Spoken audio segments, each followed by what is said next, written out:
الملک والملکوت الذی هو فلق صبح انوار المہدنیہ وطلعت شمس اسرار ربانیہ وبہجت القمر حقائق سمدانیہ وطور تجلیت لسانیہ وعرشی حضرت الحضرات رحمانیہ انہ مولانا محمد صلی اللہ علیہ وآلہ وسلم فی سر مستور بسر لسر لا يعلم عالم ولا يدرك مدرك ولا يعقل عاقل سبحان ربك رب العزة عما يصفون وسلام على المرسلين والحمد لله رب العالمين قال الله تبارك وتعالى في كلامه المجيد وهو أصدق القائلين وقوله الحق ان اللہ وملائکتہ یصلون علی النبی یا ایہا الذین آمنوا صلوا علیہ وسلموا تسلیما. عقیدت اور محبت سے دروشی پڑھیں. الصلاۃ والسلام علیک یا رسول اللہ.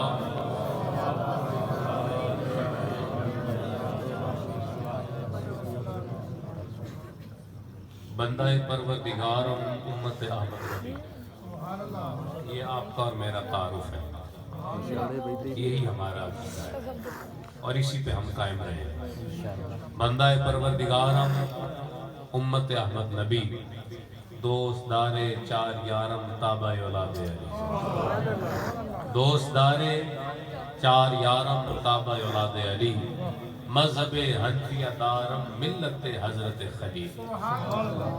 خدا کی قسم اگر آپ اپنے آپ کو اندر سے جانو نا تو سجدہ شکر سے اٹھو ہی. آپ کے لیے کس کس نے دعا کی؟ بچوں کے لیے مائیں دعائیں کرتی ہیں، والد دعا کرتا ہے، دادی دعا کرتی ہے، نانی دعا کرتی ہے، استاد اپنے شاگرد کے لیے دعا کرتا ہے. لیکن قربان جاؤ امت مسلمہ، تیرے لیے جناب ابراہیم خلیل اللہ نے دعا کی. مذہب حنفیہ دارم ملت حضرت خلیل. پھر دیکھو آگے کتنا کرم ہے ان کی دعاؤں کے ساتھ. پیشوائے غوث اعظم زیر سایہ ہر ولی. اللہ نے ہمیں جو پیشوا دیے وہ بھی کوئی چھوٹے نہیں دیے، وہ بھی کوئی معمولی. ہمارے غوث بھی غوث اعظم، ہمارے امام بھی امام اعظم، ہمارے محدث بھی محدث اعظم، پھر ہمارے نبی بھی نبی اعظم. اس سے بڑھ کے اور کیا ہو؟ اس سے بڑھ کے اور کیا عنایت ہے؟ اس سے بڑھ کے اور کیا چاہتے ہیں کہ اللہ نے جو کچھ تجھے عطا فرمایا تجھ سے پہلے اور کسی کے نصیب میں نہ آیا. اور پچھلے نبیوں نے دعائیں کی اے اللہ ہمیں بھی امت مسلمہ میں شامل فرما. تو وہ جو عنایات اور وہ جو کرم نوازیاں انبیاء اور مرسلین پر نہیں ہوئی، سرکار کونین کے قدموں کے صدقے اللہ نے امت مسلمہ پہ وہ کرم فرمایا. تو غنی از ہر دو عالم من فقیر، تو غنی از ہر دو عالم من فقیر، روز محشر عذر ہائے من پذیر، گر تو نی بنی حسابم ناگزیر، از نگاہ مصطفیٰ پنہا فقیر. یہ ہے عشق والے، یہ ہے محبت والے، یہ ہے عقیدت و الفت والے. اقبال یہ تو نے کیا کہہ دیا؟ ہم تو یہ کہتے ہیں کہ ہم گناہ کرتے جائیں، گناہ کرتے جائیں، گناہ کرتے جائیں، ہمارے نبی ہمیں بخشوا لیں. اور اس میں کوئی شک نہیں، میرے آقا کونین علیہ السلام شفیع المذنبین ہیں. کیا ہیں؟ مذنبین. ایک ہوتا ہے مجرم، ایک ہوتا ہے مذنب. مجرم اس کو کہتے ہیں جس کی غلطی قابل تلافی ہو، قتل ہو گیا، چوری کر دی، دھوکہ کر دیا، کچھ ایسا کر دیا جو بہت بڑی غلطی تھی، لیکن آخر کیا ہوا کہ معاف کرنے والے نے اللہ کی رضا کے لیے معاف کر دیا. کہا کہ جتنا مرضی بڑا جرم تھا، اللہ نے فرمایا اگر تو معاف کرے گا تو پھر تیرا سلسلہ میرے ساتھ ہے، میں تجھے اس سے بڑھ کے کئی گنا زیادہ اجر عطا فرماؤں گا. یہ مجرم تھا جس کی غلطی قابل تلافی تھی اور معافی مل گئی. ایک ہے مذنب جس کی غلطی قابل تلافی نہیں، لوگ بھی معاف نہیں کریں گے اور اللہ بھی معاف نہیں کرے گا، لیکن میرے آقا کونین کو اللہ نے جو شفاعت کا تاج عطا فرمایا وہ شفیع المجرمین کا نہیں، اس سے اگلے درجے کا ہے، شفیع المذنبین کا، وہ جو نہیں بخشے جائیں گے۔ اگر مصطفیٰ کہہ دے اے اللہ اس کو معاف کر تو اللہ اسے معاف فرما دے۔ یہ میرے آقا کی شان ہے، شفیع المذنبین ہے میرے آقا کونین علیہ السلام۔ اور ہم تو بہت بڑے مجرم ہیں، ہم بڑے خطاکار ہیں، ہم بڑے سیاکار ہیں، ہم بڑے گناہگار ہیں، کچھ بھی ہے مولا، لیکن دیکھ تو صحیح پھر تیرے نبی کی امتی بھی تو ہے نا۔ تو اللہ سب کچھ معاف کر دے گا، صرف اس لیے کہ انہوں نے اندر سے اوپر سے کہیں دائیں بائیں سے کسی نہ کسی رخ سے لا الہ الا اللہ محمد رسول اللہ پڑھا ہے۔ یاران محبت، طبیعت بھی ناساز ہے اور میں آپ کے ساتھ مخاطب تقریری صورت میں بھی نہیں ہونا چاہتا۔ میں چاہتا ہوں کہ 2-4 باتیں آپ مجھ سے کر لیں، 2 باتیں میں آپ سے کر لیتا ہوں۔ تو ان باتوں کے ساتھ ہی، چونکہ غازی صاحب قبلہ نے آخر پہ جو بات ختم کی ہے وہ باتوں پہ ہی کی ہے کہ سرکار کی باتیں ہو رہی، سرکار کی باتیں ہو رہی، اور اگر سرکار کی باتیں کرنے والے کر لیں اور سننے والے سن لیں، خدا کی قسم اس سے بہتر کوئی مجلس نہیں، اس سے بہتر کوئی محفل نہیں، اس سے بہتر کوئی ایسا لوگ، کوئی ایسے شخص نہیں، کوئی لوگ اور کوئی جماعت نہیں، وہ جماعت جو جب بھی بیٹھے حضور کی بات کرے، جو جب بھی یاد کرے حضور کو یاد کرے، جو جب بھی ذکر کرے تو نبی کا ذکر کرے۔ اس زمن میں ایک حدیث عرض کرتا ہوں، سرکار کریم علیہ السلام حجرہ سیدہ عائشہ رضی اللہ تعالیٰ عنہ اس میں تشریف فرمائے تو حضرت جبرائیل امین حاضر ہو جاتے ہیں، عرض کرتے ہیں یا رسول اللہ، یا حبیب اللہ، آپ کی امتی مسجد نبوی میں اس وقت جو بیٹھ کر عمل کر رہے ہیں نا، اللہ اس عمل پر فرشتوں کی جماعت میں فخر کر رہا ہے۔ اب سرکار کریم علیہ السلام نے جب یہ پیغام سنا کہ میرے صحابہ پر اللہ فخر کر رہا ہے، تو حضور حجرہ عائشہ سے نکلے اور سرکار مدینہ مسجد نبوی میں جب داخل ہوئے تو صحابہ کی جماعت بیٹھی تھی، وہ کھڑے ہو گئے، ہاتھ باندھ کے حضور کا استقبال کیا۔ حضور نے پہلا سوال پوچھا، کیا کر رہے تھے؟ کیا کر رہے تھے؟ تو کسی کہنے والے نے خوبصورت انداز میں یہی کہا ہوگا کہ حضور آپ ہی کی بات کر رہے تھے، حضور آپ ہی کا ذکر کر رہے تھے۔ ایسا ہو کہ اگر کسی کا ذکر کیا جائے اور وہ آ جائے تو کیا کہتے ہیں لوگ؟ وہ آ گئے، لوگ وہ آ گئے، آپ ہی کا تو ذکر ہو رہا تھا اور آپ تشریف لے آئے۔ کاش کہ یہ محفل بھی اسی محفل کی طرح ہو کہ ہم ان کی بات کریں اور وہ آ جائیں۔ کاش کہ یہ محفل اس محفل جیسی ہو جائے کہ ہم جو کہیں وہ ان تک پہنچ جائے اور اس کو پسند فرما لے، اور ہم مسکینوں پر بھی کرم ہو جائے، ہماری بگڑی بھی سنور جائے، ہماری مشکلیں بھی آسان ہو جائیں، آفات جو ہیں وہ دفع ہو جائیں، رنج و آلام جو ہیں وہ نکل جائیں، خوشحالیاں آ جائیں، کرم نوازیاں آ جائیں۔ کیوں؟ کیونکہ نگاہ مصطفیٰ کریم جو پڑ گئی ہے۔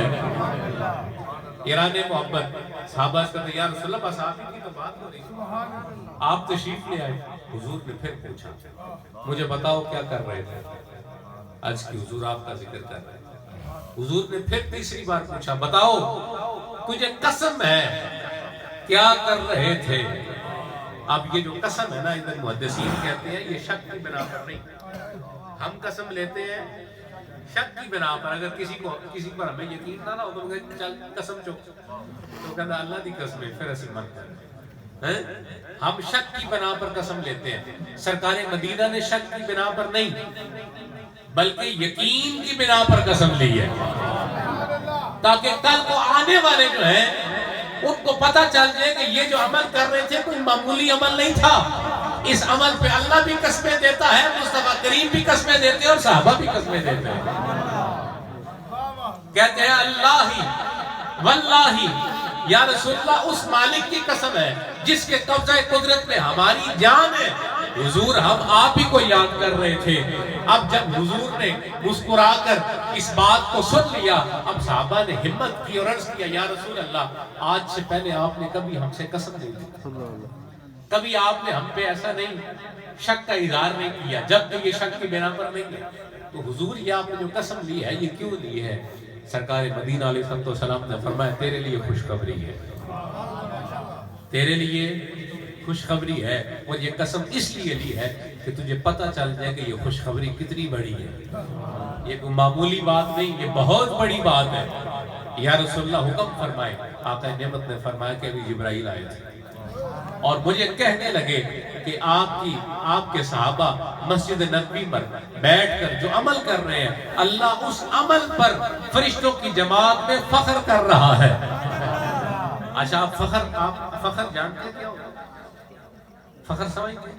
آپ سمجھتے ہیں لیکن ابھی آپ کو سمجھ نہیں آتا، میں آپ کو سمجھاتا ہوں فخر کیا ہوتا ہے۔ دو بچے ایک جماعت میں پڑھتے ہو اور ہمسائے بھی ہو، اور ایک فرسٹ آ جائے اور ایک پاس ہو جائے، ہوتا وہ بھی پاس ہی ہے، اگلی جماعت میں وہ بھی چلا ہی جائے گا، لیکن ایک فرسٹ آیا ہے۔ اب وہ جس کا بچہ پاس ہوتا ہے نا، تو وہ اپنے بچے کو مخاطب کر کے کہتا ہے او ویخ او بھی تے تیرے ورگا ہی ہے نا، او ویخ او بھی تے تیرے نال دا ہی ہے نا، او ویخ او بھی تے تیری جماعت وچ ہی پڑھدا ہے نا، او ویخ او بھی تیرے سکولے وچ ہی پڑھدا ہے نا، او ویخ او بھی تیرے جڑا ہی ہے نا، تے او فرسٹ آ گیا تے تو پاس ہو ہے۔ کیوں؟ کیونکہ وہ اس پر فخر کرتا ہے کہ ایک جماعت، ایک استاد، ایک سکول، ایک محلہ، لیکن ہوا کیا کہ وہ فرسٹ آ گیا اور یہ پاس ہو گیا۔ اللہ نے فرمایا فرشتوں دیکھو، تسی آندے سوئے فساد کرن گے، تسی آندے سوئے دنگا کرن گے، تسی آندے سوئے جھگڑا کرن گے، دیکھو تے صحیح نا مسجد نبی دے وچ بہ کے میرے نبی دے غلام کی پہ کرتے نے، وہ جو پہ کرتے نے نا، میں اس عمل تے راضی ہو گیا، تے سنو میں انہاں دے اوتے فخر پہ کرنا۔ یعنی محمد تکبیر، اللہ اکبر،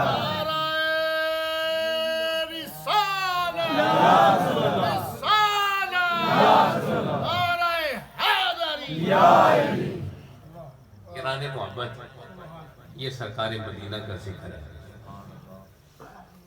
اللہ کرے کہ ہم اس ذکر کو عقیدتوں کی گہرائیوں سے کرنا سمجھ جائیں، اور خدا شاہد ہے کہ جو اس ذکر کو سمجھ جاتے ہیں کہ کیسے کرنا ہے، پھر ان کی بات بن جاتی ہے۔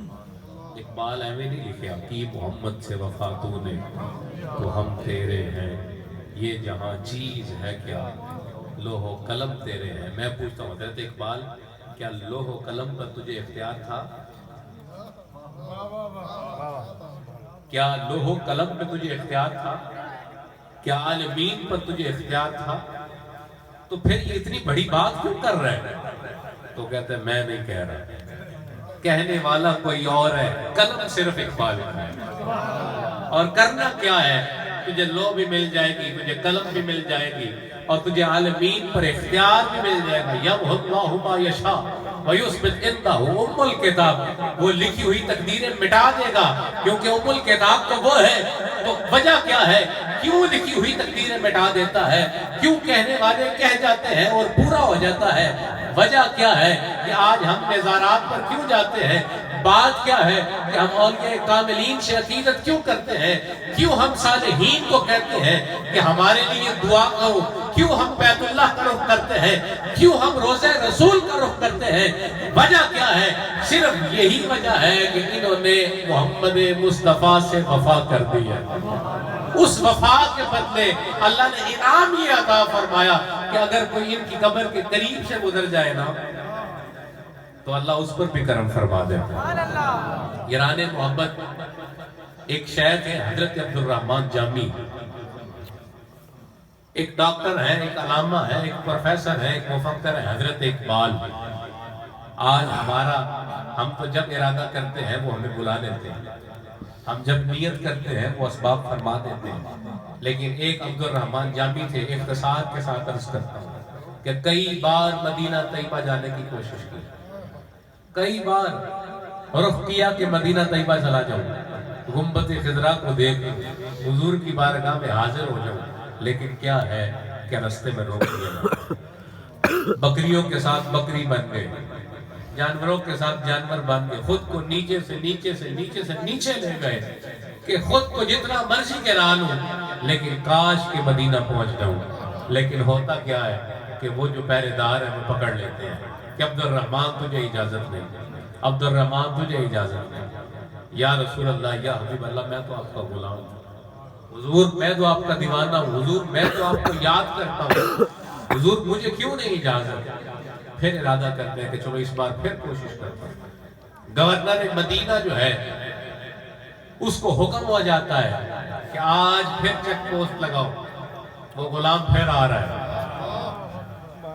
گورنر عرض کرتا ہے یا رسول اللہ یا حبیب اللہ، آپ بار بار اسے منع فرما دیتے ہیں، حضور وہ مجھ سے کہے گا کہ مجھے کیوں روکا جاتا ہے، حضور وہ مجھ سے پوچھے گا کہ پھر میری کیسے اپنے ماہی سے ملاقات ہو۔ ندیوں پار رانجن دا تھانا، ندیوں پار رانجن دا تھانا، کیتے کول ضروری جانا، منتا کرا ملا دے نال، من اٹکیا بے پرواہ دے نال۔ پھر میں کیا کہوں گا؟ آقا رحمت نے پیغام دیا اور کہا کہ آج وہ آئے گا، اب چیک پوسٹ لگی ہے، ہر شخص کو چیک کیا جا رہا ہے، ہر بندے سے پوچھ گیچھ کی جا رہی ہے۔ روکنے والے نے روک لیا، کہنے والا کہتا ہے تیرا نام عبد الرحمن ہے؟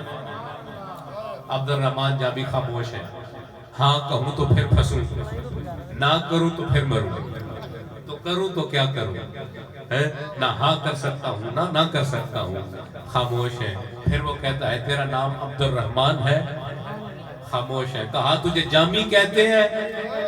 آنکھوں میں آنسو ہے، چھپ چھپ برسنے لگے، لب جو ہے وہ کپ کپانے لگے کہ کیا کہوں کہ جس ارادے سے نکلا ہوں یہ آرزو اور یہ حاجت کب پوری ہوگی کہ سرکار کریم کے روزے پر میں بھی جاؤں گا۔ کہتے ہیں ہاں میں ہی ہوں وہ بد نصیب جسے جامی کہتے ہیں، جسے بار بار روک دیا جاتا ہے، جسے بار بار منع کر دیا جاتا ہے۔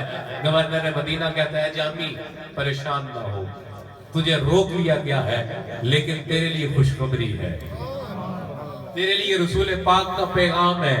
مجھے بتاؤ وہ کتنے قسمت والے ہوں گے جنہیں رسول اللہ پیغام بھیجتے ہیں۔ آج یہاں سے پیغام تو ہم بھیجتے ہیں کہ مدینے جا رہے ہیں تو ہمارا بھی پیغام لے جائیں، لیکن وہ کتنے قسمت والے ہیں جن کو مدینے والا خود پیغام بھیجتا ہے۔ حضرت عبد الرحمن جامی جب یہ سنا کہ میرے لیے پیغام ہے تو کہتے ہیں بتاؤ کیا پیغام ہے؟ کہتے ہیں تیری واسکوٹ کی داہنی جیب میں ایک پرچی ہے، کیا ہے اس پہ لکھا؟ تو حضرت عبد الرحمن جامی نے حضور کی بارگاہ میں ایک قصیدہ لکھا۔ اب وہ قصیدہ لکھ کے تو وہ آپ نے اپنی جیب میں ڈالا ہوا تھا کہ یہ قصیدہ میں روزہ رسول پہ جا کے پڑھوں گا، حضور کی بارگاہ میں حاضر ہو کے حضور کی بارگاہ میں یہ نذرانہ عقیدت پیش کروں گا۔ تو گورنر کہتا ہے کہ وہ جو تیری جیب میں پرچی ہے اس پہ کیا لکھا ہے؟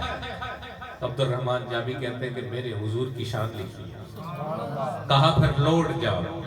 رسول اللہ نے فرمایا ہے کہ اپنے گھر چلا جا، اپنے گھر میں جا کے جمعہ رات کو جمعے کی شب کو اس قصیدے کو پڑھ لینا، پڑھنا تیرا کام ہے، پھر وہاں سے آنا میرا کام ہے۔ کہتے ہیں عبد الرحمن جامی خوشی سے واپس آ گئے۔ اب جمعے کی رات ہے تو عبد الرحمن جامی اس کلام کو پڑھتے ہیں، اس کلام کو پڑھتے ہیں، کرم فرسودہ جا پاراز ہجرہ یا رسول اللہ۔ یہ کلام بڑا طویل ہے، اب رات ساری یہ کلام پڑھتے ہیں، پڑھتے پڑھتے سو جاتے ہیں۔ آپ ادھر سو جاتے ہیں لیکن قسمت جاگ اٹھتی ہے، سرکار مدینہ کی زیارت ہو جاتی ہے، بات مشہور ہو گئی کہ لوگوں تم مدینے جاتے ہو، عبد الرحمن کے ہاں مدینے والا آتا ہے، عبد الرحمن کو خود مدینے والا ملنے آتا ہے۔ اب جمعے کے دن حضرت شیخ عبد الرحمن کے گھر کے باہر لمبی قطار لگی ہوتی ہے، لوگ جمع ہیں، کیا وجہ ہے، کیوں آئے ہو، کس وجہ سے آئے ہو، کیا لینے آئے ہو؟ یہ تو شرک کرو گے، یہ تو تم بدعت کرو گے، یہ تو تم جو ہے وہ دین سے باہر کوئی عمل کرو گے۔ لیکن کہنے والوں نے کہا نہ یہ شرک ہے نہ یہ بدعت ہے، ہمیں معلوم پڑا کہ رات کو سرکار جہاں تشریف لائے تھے، ہم جانتے ہیں کہ ہاں آئے تھے، ہم حضور کی خوشبو لینے آئے ہیں۔ کہتے ہیں اللہ شاہد ہے کہ جمعے والے دن حضرت عبد الرحمن جامی کے حجرے سے سارا دن سرکار مدینہ کی خوشبو آیا کرتے تھے۔